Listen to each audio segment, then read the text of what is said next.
Canal ABC Biomacatinca, sou Gilvan, sou biólogo, sou mestre em ciência animal.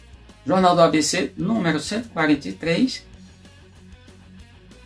Eu vou pegar aqui e vou falar sobre alguns comportamentos que o pessoal falou, eu não entende nada. Quando não entende, eu, por exemplo, não vou discutir, já falei isso aqui, eu não vou discutir conceito jurídico, engenharia civil.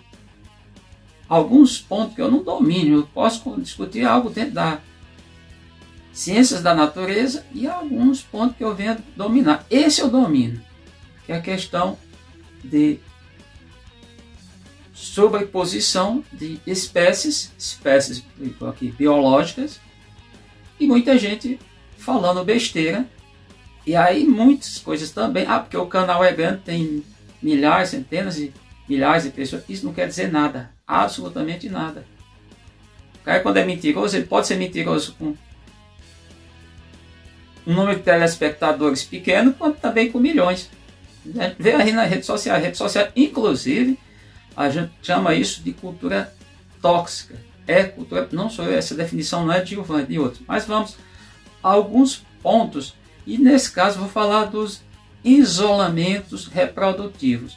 E nós vamos falar aqui com base na ciência. Eu vou pegar, estou aqui com meu notebook, aqui tudo anotado, bonitinho, para vocês sentir a situação como que é, né? Solidariedade do papel e a caneta. Então, para a gente falar em isolamento reprodutivo, primeiro temos que entender conceito de espécies. O conceito de espécies passa a ser definido de fato. Se a gente for pensar, o Aristóteles, os filósofos, principalmente eu acho que Aristóteles mesmo, Sócrates, entre outros, tentaram definir espécie. Inclusive confundiram, criaram na época os chamados reinos, de antes de Cristo, é 2.300, 400 anos, mais ou menos por aí. E espécie para eles, na verdade, se parecesse com um vegetal, era, no caso, quadrado, vamos pensar, locado no reino vegetal. Se parecesse com animal, era no reino animal. E o que não era vivo, era reino mineral. Dessa maneira, isso foi modificando, mudando. Mas ainda, no caso, a gente for pensar em tempos modernos, mas não tão modernos, lá no século XVIII, o Linnaeus ele definiu espécie com base, também na base filosófica, em eidos, que significaria natureza genuinamente imutável. Porque ele era um fixista, isso não diminui nada, ele criou as bases para classificar uma espécie, para dar o nome a uma espécie. Inclusive a classificação binominal, ou seja, dois nomes juntos para definir uma espécie. Isso é século XVIII. Depois vem, aí já mais tempos modernos, 1963, Maia, ele disse que definiu o conceito de, para entender o que é espécie, reprodução, tudo, capaz de cruzar e deixar descendentes férteis. Ou seja, essa espécie, um conjunto de indivíduos que consegue cruzar, deixa descendentes férteis. Por quê? Porque, no caso, não fazendo isso, e não deixa descendentes. Só que um grande grupo de organismos vivos, inclusive, no caso, até em animais mesmo, plantas, e cito, dou um exemplo, por exemplo, animais, no caso de todos os poríferos, mas não só poríferos, até animais como os plateumintes, são vermes, alguns têm reprodução sexuada e assexuada. No caso de plantas, até plantas superiores, plantas grandes, plantas até do grupo das angiospermas, exemplo, as cactáceas, você pode fazer reprodução sexuada e assexuada. Tem que ficar bem claro isso. Então, quebraria por isso, 1963, ficaria descartado. Van Valen, em 1976, ele diz que a linhagem que ocupa zona adaptativa minimamente diferente entre elas, com diferença entre elas. Espécie, para ele, que ocupar uma determinada área, vamos entender isso, vamos imaginar que eu estou aqui no submédio do São Francisco, as espécies que vão habitar o submédio do São Francisco não habitam o Baixo São Francisco nem o Alto São Francisco, entenda. Essas espécies, para isso, era o que era a definição, isso 1976, do Van Valen. Bom, vamos pensar outro pensador, Paley, em 1978. Ele já melhora um pouco, já avança mais, que é linhagem que mantém as suas identidades evolutivas. Opa, já começou a pensar na questão da evolução, porque até então não era muito aceito, apesar de cerca de 100 anos, não 100 mais, historicamente, da viagem do Darwin, do Charles Robert Darwin, voltou ao mundo quando ele coletou muitos materiais e fala sobre, e criou, na verdade, um estudo sobre a evolução, sobre o surgimento de novas espécies. Então, o que ele está dizendo aqui é que evolutivamente elas têm identidade evolutiva, ou seja, nesse caso são para eles a espécie, a definição de espécie. Patterson, 1985, ele diz que é um conjunto de indivíduos que tem fertilização comum. Opa, ele já mudou como diferente. Ou seja, que a fertilização é quando há o contato, mas isso ainda está restringindo a reprodução sexuada, uma reprodução assexuada. Isso do Patterson, 1985. Então, 1989, o Crack, ele define como conceito filogenético de organismo diagnosticamente diferente. Ou seja, o que é isso? O que é espécie? Para ser uma espécie, elas têm que estar dentro de um grupo de filogenia, filogenético, um grupo que tem lá tem ancestrais e que eles têm uma identidade única, e não pode ser diferente. Tá? Vamos dar como exemplo, falar como exemplo, é o caso de equinos acinos, égua com jumento, deixa um produto, mas não um produto, eles têm um ancestral comum, de um parentesco muito próximo, mas já são espécies, porque a descendência não é fértil. Tá? Queiroz, do Rio, 1990, ele entende que espécie é um conjunto com menor perfil monofilético. Opa, o que é mono? Único. Monofilético, ou seja, origem, uma filogenia, um grupo, um conjunto para eles, e tem um menor perfil monofilético. Esse é o conceito dos dois, então já aumentou mais. Cornet, 1993, entende o processo chamado internodal. O que ele quer dizer isso? Entre nodos, quando a gente está fazendo, tem lá a quebra, o processo de cladogênese, isso é estudado, é difícil, que tem em comum a rede genealógica. Ou seja, o que é essa rede genealógica? Aparece às vezes até coisas absurdas aí na internet, falando que o homem veio de macaco veio de homem, nem uma coisa nem a outra. Mas eles têm lá um passado histórico, evolutivo, na verdade, vamos pensar mais evolutivo, que foram no passado, tiveram um ancestral comum, mas isso por motivos óbvios, né? Quer dizer, no caso aqui a gente trata da questão evolutiva e genética, houve diferença e houve especiação. Bom, vamos entrar aqui da rede de especiação. E quais são os isolamentos? Alguns, não todos, vou falar, isolamentos reprodutivos. Entre esses está o pré-zigoto. O que é o isolamento pré-zigoto? Houve o contato físico diretamente de gametas, vamos pensar se fossem humanos, com outras espécies, o contato físico, e aí eu vou tratar sempre aqui, trazer coisas polêmicas, mas para você entender, contato físico de gametas, vamos pensar, vamos imaginar possibilidade. A gente sabe de uma prática que, lamentavelmente, que outro dia teve dessas coisas aí, essas aberrações que o mundo produz, a humanidade produz, dizendo que professores, eu sou professor, é pior do que traficante. Claro que o professor que ele defende, que é amigo, professor, é um que estava ensinando em uma aula como a prática da necrofilia, mortos, ou seja, a prática de filoafinidade. Mas eu vou falar esse conceito dessa parte eu vou deixar, que é o amigo dele, o professor dele, esse é que é o bom, mas vamos entender. A prática chamada zoofilia, animal, filoafinidade. Pessoas que praticam sexo com animais, vamos imaginar que o indivíduo praticou, vamos imaginar na seguinte situação, praticou sexo com uma cadela, o homem. Pode ser também o inverso, a mulher com o cachorro. Nesse caso, estão ambos, no caso masculino não precisa, mas no caso feminino, ele vai liberar os gametas, espermatozoide. No caso feminino, vai estar no período chamado período fértil, está ovulando. O gameta, o espermatozoide, vai ter contato com o ovo. Pode até entrar no ovo, mas não forma embrião, porque existe o isolamento pré-zigoto. Tá. E aí, o que é o isolamento pós-zigoto? É outro tipo de isolamento. Isolamento pós-zigoto de respeito quando esses gametas têm contato, têm união, gera um embrião, mas logo em seguida esse embrião não desenvolve, ele morre. Tem vários casos, tem casos que acontece, que é possível, se quem trabalha principalmente os veterinários, o pessoal da zootecnia sabe disso com alguns animais. Eles não conseguem levar à frente. E até poderia ser um isolamento pós-zigoto, o caso dos híbridos entre acinos e equinos, ou seja, entre jumentos e égua, o jumento e a égua, ou o inverso, o cavalo e a jumenta.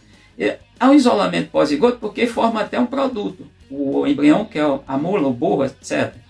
Mas ele não vai dar continuidade, tá? Tem vários tipos de isolamento. Bom, os tipos de isolamento que a gente fala, isolamento geológico, o que tem o isolamento que é na verdade, geológico. O que acontece? Tem uma barreira física. Essa barreira pode ser formada por um rio, formada por uma montanha, em tese não muito montanha, mas pelo oceano, ou seja, um espaço físico no qual as espécies não conseguem se encontrar, elas ficam isoladas. Inclusive, isso é a base um dos fundamentos que o Darwin criou para explicar a questão lá no arquipélago Galápagos. São 400 e tantas ilhas, muita gente pensa 13 é que é habitada, mas habitada pelas aves, que é um tipo de pássaro, tem trilhões, que ele observou e levou espécies empalhadas para a Inglaterra, Museu de História Natural de Londres. Esses animais, as aves tinham diferença, basicamente, muitas coisas, mas principalmente o bico.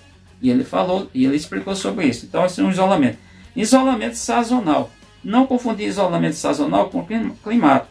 O que é o isolamento sazonal? São espécies muito parecidas, mas elas são espécies porque elas entram em período fértil em período diferente, em estação diferente. Ou seja, enquanto uma espécie, os seus adultos estão prontos para a reprodução, mas na primavera, outro só vai estar no inverno, por exemplo. Então, há um isolamento, que não é climático. O que é climático? Tem muita gente que faz confusão, eu vejo toda hora nos livros, já mandei para autores as informações que não estão adequadas. O isolamento climático é, por exemplo, a espécie que está numa parte baixa, em um local, a outra espécie que é climático, a outra que está na parte de altitude, elas não conseguem, ainda que se encontrem, elas não conseguem se reproduzir justamente porque elas têm período de reprodução em temperaturas diferentes. Então é climático, não é de temperatura, cuidado, é de climático, não é alteração de temperatura, é climático. Enquanto o clima, a gente tem vários climas na Terra, não é um clima único. Por exemplo, o clima, eu vou pegar onde eu nasci, Morelândia, nós temos uma parte do município que é a parte baixa, a parte de Serra do Araguaia. O clima da parte baixa, Caatinga aberta, Caatinga seca, é diferente do clima lá de cima, de altitude, onde chega até 1.400 metros de altitude. O clima que está em 600, 400, 900, até 900 metros de altitude é diferente do que está a 1.400 metros. Então, isso são isolamento. O isolamento climático é esse. As espécies ainda se encontrar não tem. Também ecológico, que é onde acontece diferentes habitats. A espécie que habita no local, e aí entra a questão da sobreposição. A espécie que está no local, ela colocada em outro local, ela tem diferenças ecológicas, de ambiente, de habitat, ela não consegue, no caso, mesmo que venha cruzar, mas não tem. O estacional, que é diferente do período reprodutivo, eu vou talvez pegar a questão do falcão peregrino para a gente explicar. Mas não abelha assim? O falcão peregrino, ele tem uma reprodução, um ciclo anual. Ele se reproduz lá no hemisfério norte, mas ele vem para o hemisfério sul. Ele vem aqui justamente buscar alimento, mas ele não se reproduz aqui.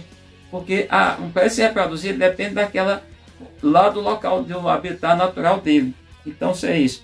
Mecânico. Mecânico é quando não acontece a possibilidade de copulação. Claro que quando o homem intervém nessa questão, pode alterar. Vou pegar o que é mecânico. Os animais não têm órgão copulador capaz de ter capacidade de fecundar o outro. Vamos pensar, por exemplo, vamos imaginar em raças criadas pelo homem, no caso de cão, cachorro, cães lobos familiares, é o nome da espécie. Não há possibilidade de você, vamos imaginar, cruzar um pastor alemão, não é um gênero, com o pastor alemão com o poodle. São animais de porte físico diferente. Não há essa possibilidade. Mas se eu fizer em laboratório, que é a fecundação in vitro, é possível, porque eles continuam sendo a mesma espécie. Então isso é um isolamento mecânico. Mas isso serve também para as espécies. E aí o isolamento, tá? mecânico. E para fechar, que eu deixei por outro, muita gente gosta disso, adora, comportamental. A questão comportamental é a questão chamada... Tem gente que adora, que fica num vídeo todo só falando sobre o feromônio, são substâncias que os seres vivos liberam, especialmente os animais, falando de abelhas, que elas têm liberação em períodos diferentes. Na verdade, que não vai identificar vão pensar o gênero, não vão ser identificados, macho com fêmea e vice-versa. Logo, isso é um isolamento, tipo de isolamento. E por que eu estou dizendo isso? Porque falou besteira, a questão que eu falei que não tem sobreposição. As 4 espécies de mandaçaia, que eu deixo até aqui um postzinho, que esse post, gente, é feito basicamente digitando no Zap da vida. Eu deixo esse post com as 4 chamadas espécies, são espécies. Essas espécies foram classificadas, a mais recente foi a mandaçaia da Caatinga, que eu chamei de mandaçaia da Caatinga, que é uma mandaçaia aqui do sertão, também chamado a mandaçaia do sertão do São Francisco, do Velho Chico, essas denominações têm sido utilizadas, mas ela não tem sobreposição com as outras 3 mandaçaias. Tá? Nenhuma das 4 mandaçaias tem sobreposição com o caso da Jandaíra melita subnita. Não estou falando do nome popular, exclusivamente, ou especificamente. Vamos entender. Especificamente ficou ligando a espécie. Então, esse isolamento, de fato, em tese, ele não existe teoricamente, porque, na verdade, ela não tem sobreposição. É geográfico, seria talvez, ou seria, na verdade, do habitat.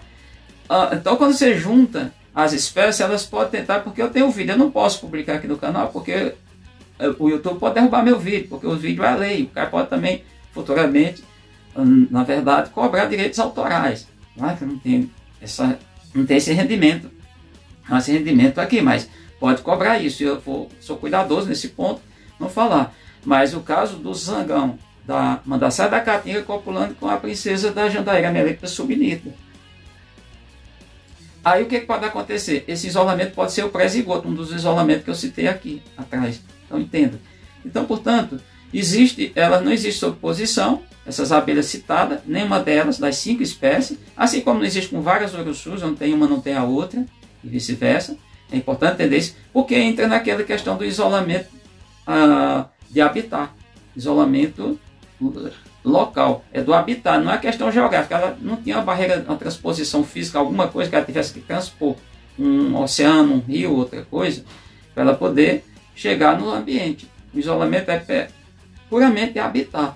E é importante entender isso, porque tem gente falando besteira. Você acha, agora para a gente aqui fazer uma interpretação, você acha, que eu já falei isso em outro momento, não sei de quem é, se a gente for no ponto de vista histórico, matou John Kennedy, matou John Lennon, acertou o Papa e matou Osama Bin Laden, e ainda está dando volta no planeta, né? Porque ela vai ter que fazer volta, né? Não pode ficar, não vai andar em linha, vai circular em linha reta ou deslocar em linha reta. Então essas pessoas todas ficam falando coisas que não tem nada a ver com a ciência. É isso que a gente vê. Então era isso.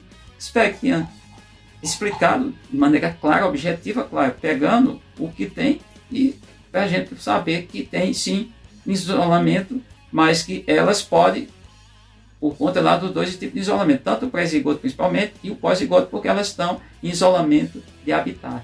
Existe esse isolamento habitacional que elas possuem. Tranquilo? Obrigado por ter assistido.